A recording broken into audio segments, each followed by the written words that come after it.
Samedi matin, petit réveil littéraire.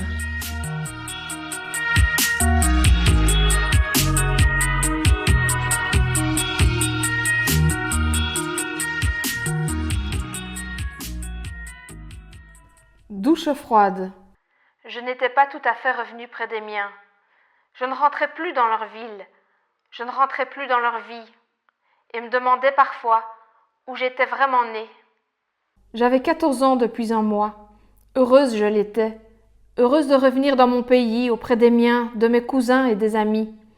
Heureuse de pouvoir à nouveau savourer un chocolat chaud, alors que dehors il faisait blanc et froid. Envie d'automne, d'humus et de spéculose. J'avais tant de choses à leur raconter. J'avais les poches remplies de souvenirs, la gorge sucrée et les poumons pleins de ce bonheur, les yeux inondés de ciel bleu. J'avais autour de moi l'odeur de la poussière sèche qui se soulève au passage des chevaux, les musiques languissantes et interminables qui insécurisent les natifs d'Occident. J'avais tellement ri, sauté et roulé avec mes amis, nagé dans le turquoise et cuisiné avec elles.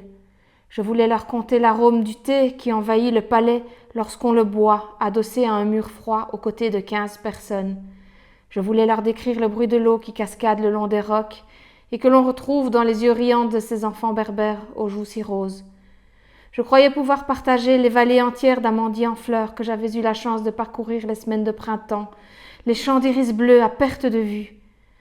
4 ans auparavant, j'avais été aveuglée en écartant les robustes volets de bois qui ornaient la fenêtre de cette pièce, ma nouvelle chambre à coucher, et était devenue malgré moi habitante de ce pays. La puissance de sa luminosité m'avait traversée.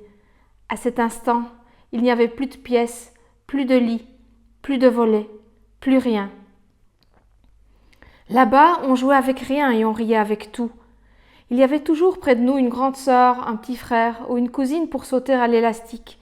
À la maison, la présence rassurante de notre nounou.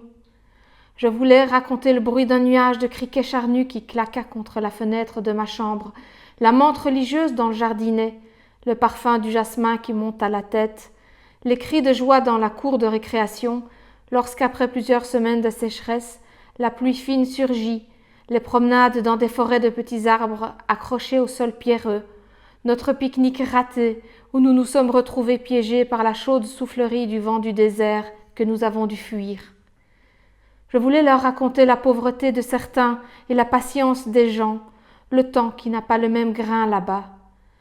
J'étais tellement heureuse de retrouver les miens, avec une poignée d'exotisme et de saveurs rares que j'avais imaginé lancer en l'air tels des confettis. Leur regard hypnotisé n'aurait su sur lequel d'entre eux s'arrêter.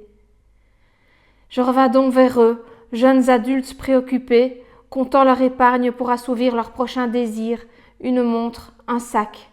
Ils étaient bien habillés, comme il faut. D'enfance, il n'était plus question. Ils parlaient un anglais incompréhensible en prononçant le nom de groupes rock que je ne connaissais pas.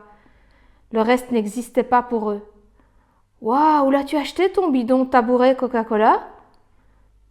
Le tabouret était là, recouvert d'un petit coussin rouge, légèrement matelassé, sorte de canette géante et glacée, comme mon sang après cette douche froide.